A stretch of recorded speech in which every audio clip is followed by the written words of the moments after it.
Good evening. How are things going? Are you learning a lot? Great, great. It's good to hear. My name is Corey Hawkins. I am Associate Director of Admissions and a Coordinator for Diversity and Inclusion at Columbia Law School. I will be serving as your moderator for this panel, along with my colleague Quinn Brown from Yale Law School. Before we get started, just as a show of hands, how many of you are prospective students? And how many of you are pre-law advisors or staff or faculty? Okay, great. And how many of you are applying this year to law school? A good number in the room. Okay, great. So before we get started, I want to give my panelists a chance to introduce themselves. And then the way that we're going to go after that is Quinn is going to ask each of our panelists a number of questions, and they will respond to that. And then afterwards, we're going to hopefully have some time that you can ask questions of our panelists, all right? So let's start with Patrice down there at Duke. Is mine? Okay. Hi, everyone. My name is Patrice Barley. I'm the Assistant Director of Admissions and Coordinator of Diversity Recruitment at Duke Law, and I'm also an alum of Duke Law as well. Hello, folks. My name is Tony Tolbert. I am the Director of Learning Environment and Academic Affairs for UCLA School of Law in Los Angeles. It's a pleasure to be here and to see so many bright, shining, talented faces. Thank you. Good evening. My name is Jay Baer. I'm the Director of Admissions at the University of Michigan Law School, where I'm also an alum. I'm Elizabeth Bangs. I'm the Dean of Students at the University of Texas School of Law in Austin, Texas. Oh, very nice. I'm Cheryl Harding. I'm from the University of Pennsylvania Law School. I'm an L94 graduate law schools. I'm an Executive Director of Legal Education Programs, Exec Ed, and Online Initiatives. And I also read apps. I'm Monica Ingram. I'm the Associate Dean for Admission and Financial Aid at Cornell Law School. I happen to be a Texas Law alum. Yeah. You're trying to steal my applause. I'm going to give it all. Hi, everyone. I'm Christy Jackson. I'm the Dean of Admissions at Harvard Law School, and I'm so excited to welcome you all here to Cambridge. Good evening. Good evening. Yeah. Good evening. Good evening. That's right. My name is Tahira McCoy. I am the Director of Admissions and Scholarship Programs at UC Berkeley School of Law. And again, Quinn Brown, Associate Director of Admissions and Diversity Initiatives at Yale Law School. Really excited and happy to be here with you all. Thank you so much, panelists, for those wonderful introductions. And I'm going to jump into the questions that we have for our panelists this evening. So our first question goes to Jay. What is the profile of a competitive law school applicant? And how might this profile vary across law schools and within applicant pools? Okay. That was a compound question. You had a lot in it. So I think I hate to start with the obvious, but I think that's probably a logical thing to do, which is first an academic excellence. And so we're really looking for academic aptitude and abilities. That starts, right, the starting place is your GPA and LSAT. I think it's really important as applicants not to let those numbers necessarily speak for themselves. And so one of the things you want to do with your application is really advocate for yourself and identify where else in your academic experience do you have evidence, right, of your ability to be successful. And so that's really something I think to keep in mind as you're doing your application, is to be an advocate for yourself. Secondly, I would say we really look for leadership and engagement. And the reason why that's important is because it gives us a sense of what you would add to the law school community as a student, and also what you might contribute to society and once you join the ranks of the alumni. And I think the other thing, this is my own personal opinion on this, is lawyering is not a passive activity.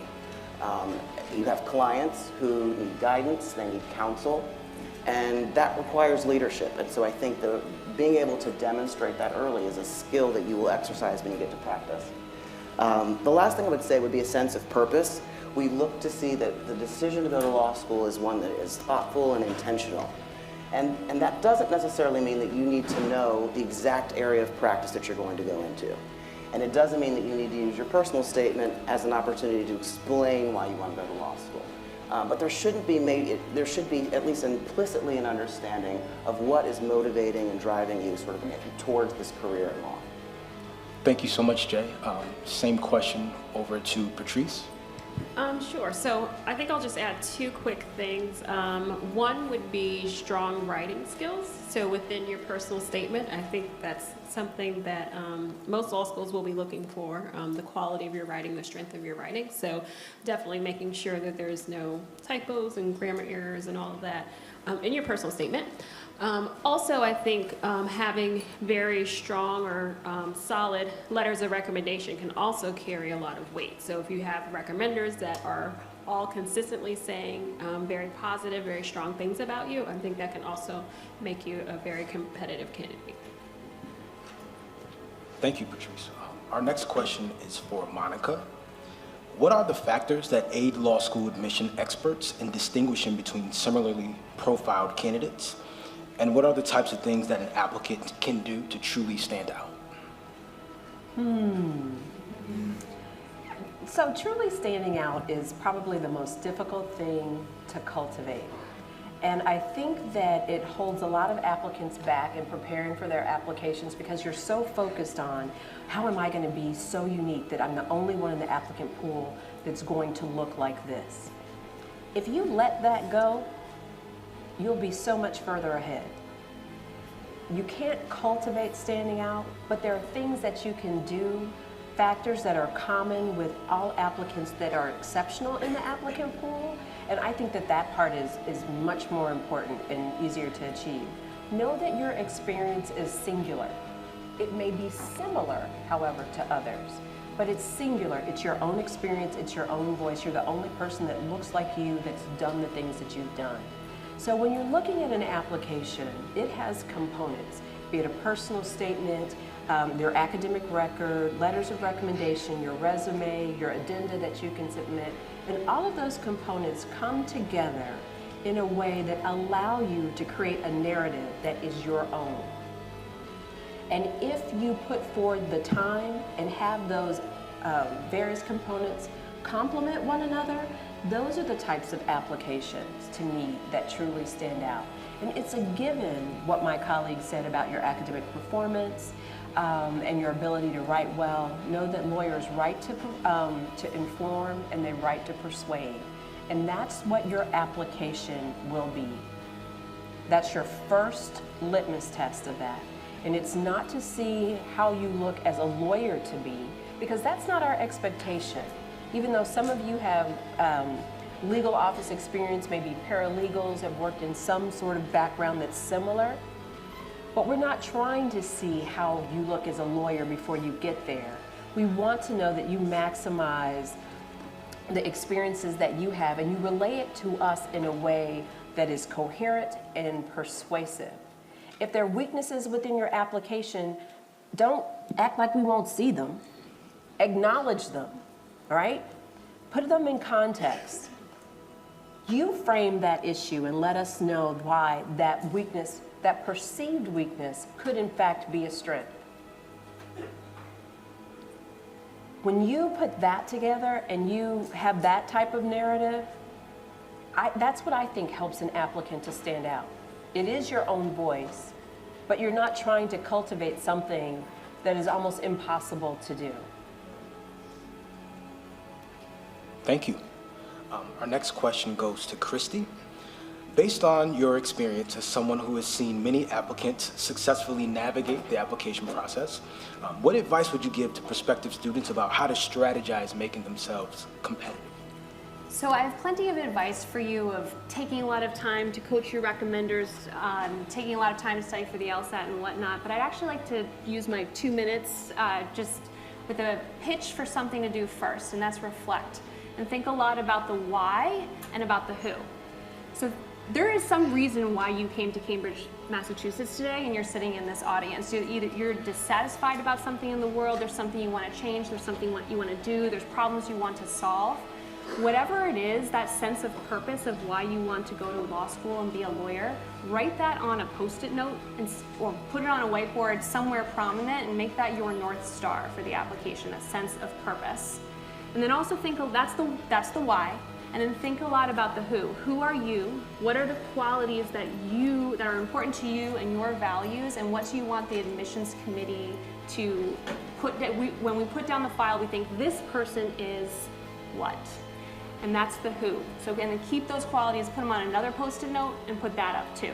And then as you're strategizing, as you're thinking about your application, go back to those two Post-it notes, the why and the who, and make sure that all pieces of your application speak to who you are, what qualities you want to share with us, and then why you want to come to law school. So, and I would do that all along the way. So after you draft a personal statement, give it to somebody who doesn't know you really well, have them read it, and then have them tell you why you want to go to law school, and see if it matches up with that Post-it note. And do the same thing with the qualities that you'd like to share with us. So reflection, start with that reflection, and then think about the strategies for all the rest of the components. Thank you, Kristen. Our next question goes to Tahira. What is the purpose of a diversity statement? And how can applicants make the best use of the opportunity in a way that optimizes their candidacy? So for the diversity statement, most of us think of this in the broadest terms. What gives you the perspective that you have today? What brought you to that perspective? What has been your trajectory, and where is it taking you? I think if you think of it in those terms, it's easy to have that be a distinguished statement outside of your personal statement. Typically, a diversity statement is an optional statement, but optional doesn't always mean optional. This is an opportunity, and you want to make sure that you take advantage of it. It's another opportunity for you to give us another piece of the puzzle as to who you are and how you fit in our classrooms.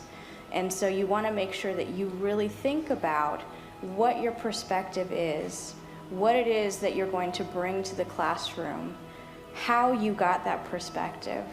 Was it an experience? Was it an injustice? Was it your family and your culture? Was it a combination?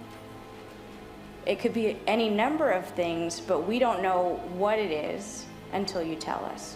And so you want to make sure that you think of it in terms of perspective, in terms of motivation, in terms of trajectory.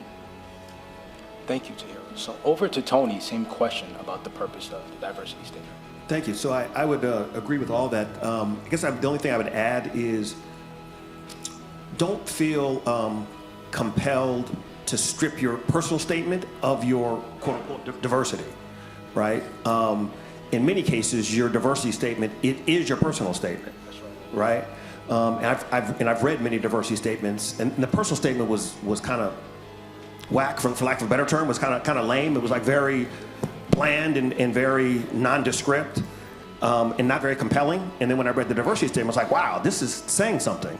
So, make sure that you're not stripping your personal statement of your diversity, right? Because that's part and parcel of who you are, presumably. So you want that to come through. It's fine for there to be some degree of overlap between your personal statement and your diversity statement, but you wouldn't want them to be completely duplicative, because then that's a wasted opportunity. Thank you, Tony. So I drafted this question because oftentimes this next question, because we hear this thing about the holistic application review process. I'm sure you all have heard law schools talk about all the time, or law school admissions professionals really stress. So this question goes over to Cheryl. What are the factors that admissions professionals might consider in a holistic application review process? And what does a holistic review of an application entail? Okay, I can try to tell you about what a holistic review of an application looks like for Penn. So we're taking a look at your GPA, we're taking a look at your LSAT scores, and now we also take the GRE and the GMAT. So we're looking at all of your scores, we're looking at your personal statement, we're looking at your letters of recommendation. Everything is given equal weight. No one outweighs the other. We will read your application from front to back, no matter what your scores are, and they're read by multiple people. So every app gets read by multiple people, and multiple people get to weigh in and comment on your app. So what might not speak to one individual admissions officer may speak to another one. And they all of their opinions are given equal weight also. So to piggyback on what some of my other colleagues have said, you have to advocate for yourself. In a holistic application process for Penn, we're reading your personal statements, but take time to answer those other questions. And our other questions are very transparent. They're on our website. We have 4 additional questions. Since we do not do interviews, that is your opportunity to advocate for yourself. And you have to be able to do that. You have to paint a picture and let us know who you are, because we try to seat a class. We go through our processes trying to make it as diverse as possible. We look at the class as a whole. We look at what each individual is bringing to the class. So you have to let us know and speak to your weaknesses and speak to your strengths, because we're only going to get to know you through that application. So give it your all. Don't hide anything. Show us who you are and what you're bringing to the table, because that's what we want to see. Thank you so much, Cheryl. So, same question about the holistic application review process, over to Elizabeth. Because we're going to read the whole thing front to back, that reinforces Christy's point about purpose. You want the application to tell a coherent story. So you don't want to duplicate, as Tony said, between your personal statement and your diversity statement, but you want them to be telling a story that is holding a thread together all the way through. And you want your letters of recommendation to continue that thread. So talk to your recommenders about what story you're telling in your personal statement or in your optional essays. Make sure that they are reinforcing that so that it doesn't look like the pieces have come from 4 different applicants. That's also why you want to use those optional essays, whatever they are, and they vary a little bit from school to school, to address weaknesses, to fill in holes, when most of us are not going to give you an opportunity to answer follow-up questions from us. So you need to anticipate those follow-up questions and use the room to do that. The other thing I wanted to flag is that a number of us, we have a Why Texas essay. I know Berkeley has a Why Berkeley essay as one of our optional essays. Take advantage of those. Particularly for us, if you're applying from out of state, we care a lot about why you want to come to the state school in Texas. It needs to be consistent with the rest of your application, but if you don't make that case to us, it's going to make it much, much harder for us to admit you. And so a lot of those optional essays are, as Tahira said, really opportunities rather than optional. Thank you, Elizabeth. So this next question is a little dense, but I, again, really drafted this question keeping you all in mind and keeping the audience in mind, and I think we're all here to make sure that you all feel empowered to put your best foot forward in the application process. So this is going to go over to Tony, and I think he's a real champ for taking this one on. Diverse candidates are oftentimes faced with the undue expectation of presenting a deficit-based narrative in order to gain admission or access to their next step. How can diverse candidates make a compelling case for admission despite this expectation for the deficit-based narrative? So I think it's true that some folks in the profession and certainly some number of applicants believe that there's one primary narrative that African American students have to share. So by a show of hands, how many would agree that there's one Black experience? Please don't raise your hand. that was actually was not a trick question. I almost got you though, huh? All right. So obviously there isn't, right? Even if there may be some of us who have common themes or common experiences, each one of us has an experience that we're able to share. So your job is to tell your story as powerfully and as intentionally as you possibly can, irrespective of what someone else's frame may be, and almost irrespective of what your pre-existing frame may be, right? So if you in fact grew up in a challenging circumstances, whether that was by virtue of community, by family dynamics, by schools you attended, then tell that story and tell it very powerfully and forcefully, knowing that has strength. If you grew up in a predominantly white suburb, tell that story. That's a different story, right? But tell that story. That nonetheless has power and strength of its own. If you grew up in affluence, I'm not going to ask by show of hands, but if you grew up in affluence, tell that story, right? So there is no one winning story, right? And I'm assuming that nobody here in the room is approaching this enterprise from a deficit standpoint. Otherwise, you wouldn't be here. You wouldn't have put yourself in motion to seek out information, right? To take whatever that next step is for you. So to the extent that you think that that's the story that admissions folks want to hear from Black folks, put that out of your mind and approach it from the standpoint of what is it that you have to share? What is it about your experience that might be compelling to a law school community? And if you tell it in a way that's true to you, and if it rings true on this side, trust that it'll do the job that you want it to do. Thank you, Tony. So our next question is back over to Cheryl. What are the unique contributions that diverse applicants make to law schools within and outside the classroom? And why is it important that they discuss or demonstrate through past actions, leadership, and involvement the contributions that they intend to make? Okay, well, I think it goes back a little bit to what Tony's saying. We value, in and above anything else, community. And you have to tell us what you're bringing to the community and how the community can help you. So it even goes back to we have a why Penn Law question also, but we frame it differently. We expect that you know something about us, that you've read our profiles, you've gone to our web pages, you know a little bit about our student activity. We have over 54 student organizations. We expect that you've already reviewed us and that you know us and that's why you're applying to us. So you have to tell us, what am I bringing to the table?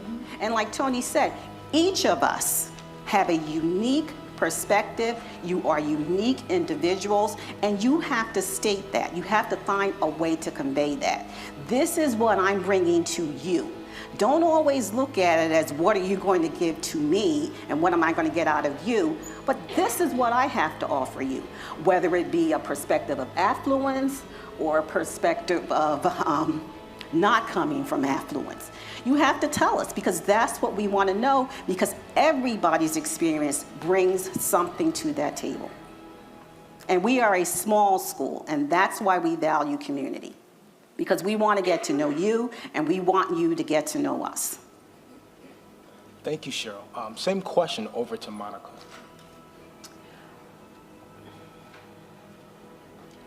I think that you have a voice that, as being a member of a minority community or culture, that even if you grow up in affluence or not in adversity, your perspective is a little bit different, right? We see things just a little different. Maybe by virtue of our history, we've got this funny kind of personality that's a little dark. No pun intended. Thank you, my friend from Los Angeles.